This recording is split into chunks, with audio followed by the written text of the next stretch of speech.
চালতা টক ঝাল মিষ্টি আচার পছন্দ করে না এমন মানুষ খুব কমই আছে, কিন্তু রোদে দেওয়ার ঝামেলা আর অনেকটা তেলের ভয়ে অনেকে এটা এড়িয়ে যান। আজ আমি আপনাদের দেখাবো কিভাবে একদম তেল ছাড়া এবং রোদে দেওয়ার ঝামেলা ছাড়া তৈরি করবেন জিভে জল আনা চালতার আচার।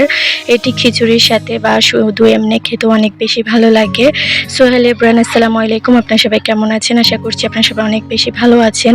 তো চালতার আচার তৈরি করার জন্য চলে আসলাম চালতার কাছে। এখান থেকে চালতা পারবো। তো অনেকগুলো চালতা পেরে নিয়ে এসেছি। তো আমরা এখানে 3 জন মিলে গিয়েছিলাম চালতা পাড়ার জন্য। তো 3 জন মিলে যেহেতু গিয়েছি 3 ভাগ করতেছি চালতাকে। তো আমি এই চালতার আচারটা তৈরি করতেছি আমার ভাইকে সৌদি পাঠাবো তার জন্য। তো এখানে আমি পরের দিন চালতাগুলোকে একদম কেটে নিয়েছি, একদম লম্বা লম্বা করে কেটে নিয়েছি, দেখতে পাচ্ছেন। তো প্রথমে আমি চালতাগুলোকে সুন্দর করে কেটে ধুয়ে পানি ঝরাতে রেখে দিয়েছি। আর এই ক্ষেত্রে আমি এখন চালতাগুলোকে ভাপে দেব। দেখেন চালতা কাটতে গিয়ে হাতটা পুরো কেটে ফেলেছি। তো অনেকটা আমার হাতটা কেটে গিয়েছে। তো এদিকে আমি চালতার আচার জন্য মশলাটা রেডি করতেছি। তো এখানে অনেকগুলো শুকনো মরিচ আর 5 ফোড়ন নিয়ে নিয়েছি। এই যে প্রাণ 5 ফোড়নটা নিয়ে নিয়েছি। তো এগুলোকে শুকনো খোলায় আমি ভালো করে টেলে নিয়েছি। এখন চুলায় একটা পানির বসিয়ে দিয়ে হলুদ আর লবণ দিয়ে আমি চালতাগুলোকে সিদ্ধ করে নেব। এই যে দেখতে পাচ্ছেন বলক আসার পর আমি চালতাগুলো দিয়ে দিব।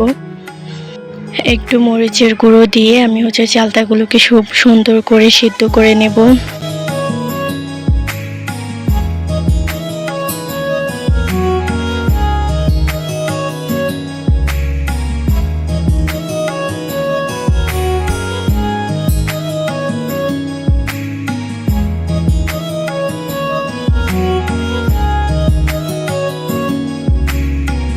তো এর পাকে আমি 5 ফোড়নগুলোকে মিক্সারে একদম মিহি গুঁড়ো করে নিয়েছি। দেখতে পাচ্ছেন কত সুন্দর মিহি গুঁড়ো হয়ে গিয়েছে। এখন আমি একটা বয়ামে রেখে দিচ্ছি।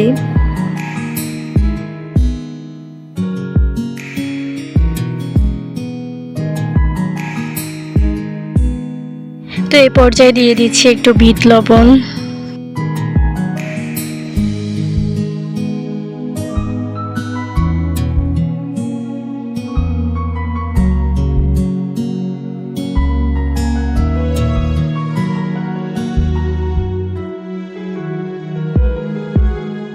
তো এই তো আমার চালতাগুলো একদম সিদ্ধ হয়ে গিয়েছে। তো এখন আমি পানি ঝরাতে দিয়ে দিয়েছি একটা চাকনির মধ্যে। তো হাত দিয়ে চেপে চালতাগুলোকে একটু নরম করে নিতেছি। অনেকটা সিদ্ধ হয়ে গিয়েছে, বেশি নরম করার প্রয়োজন নেই।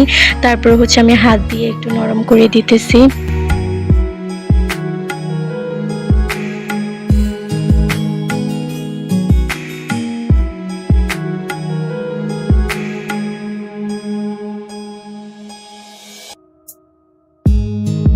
তো এরপর চুলে একটা কড়াই বসিয়ে দিয়েছি। তো এখানে পরিমাণ মতো আমি চিনি দিয়ে দেব।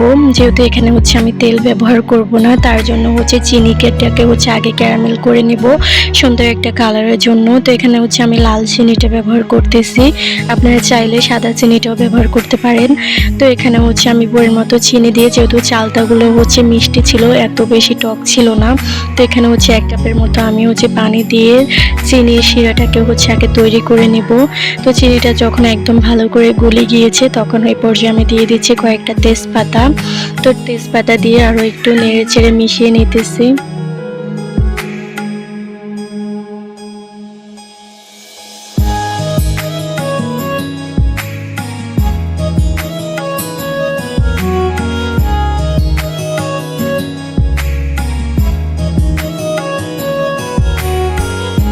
তো এখন দিয়ে দেব আমি চালতাগুলো।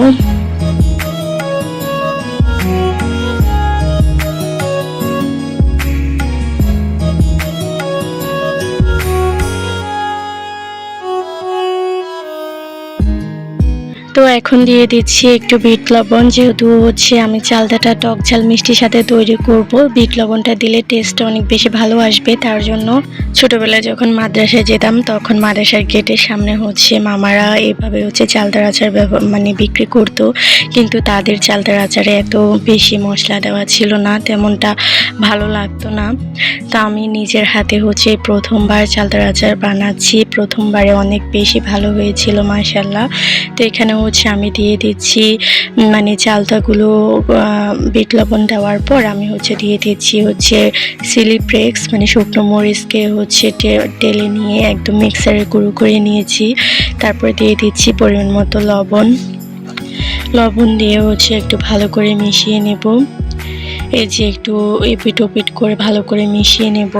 কিছুক্ষণ সময়ে একদম মিডিয়াম টু লো হিটে চালতাগুলোকে হচ্ছে নেড়ে চেড়ে নিতে হবে। তার এই পর্যায়ে হচ্ছে আমি একটা রসুনকে হচ্ছে কোয়াগুলো ছেড়ে দিয়ে দিচ্ছি। তারপরে এক এক করে আমি হচ্ছে হলুদের গুঁড়া, একটু মরিচের গুঁড়া, হলুদের গুঁড়া যেহেতু দিয়েছি তার জন্য এখানে বেশি হলুদের গুঁড়ার প্রয়োজন নেই, তো অল্প একটু পরিমাণে হলুদের গুঁড়া দিয়েছি। আর যেহেতু হচ্ছে টক ঝাল মিষ্টির সাথে তৈরি করব তার জন্য হচ্ছে এখানে মরিচের গুঁড়োটাও দিচ্ছি যাতে হচ্ছে ঝাল হয়।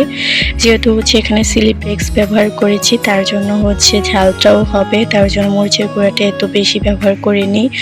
তো হচ্ছে রোদে দেওয়ার ঝামেলা ছাড়া কিভাবে হচ্ছে আমি চালতার আচারটা নিচে রেখে হচ্ছে সারা বছর সংরক্ষণ করব, তার জন্য হচ্ছে এখানে আমি ভিনেগার দিয়ে দিচ্ছি, হোয়াইট ভিনেগার। তো ভিনেগারটা পরিমাণ মতো দিয়ে আমি হচ্ছে নেড়ে চেড়ে মিশিয়ে নেব। আপনারা চাইলে নর্মাল ফ্রিজে রেখেও সারা বছর সংরক্ষণ করে খেতে পারেন।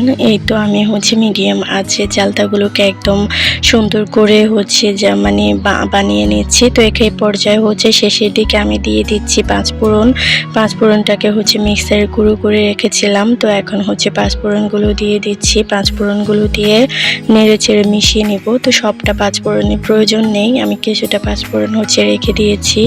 তো পাঁচফোড়ন দিয়ে নেড়ে ছেড়ে মিশিয়ে আমি আরও কিছুক্ষণ জাল করে নিব।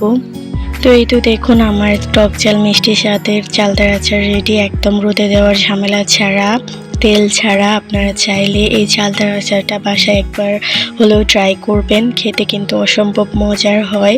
দেখুন কত সুন্দর হয়েছে, কত লোভনীয় লাগতেছে দেখতে। তো আমার ভিডিওটা যদি ভালো লেগে থাকে অবশ্যই আমার চ্যানেলের সাথেই থাকবেন। আল্লাহ হাফেজ।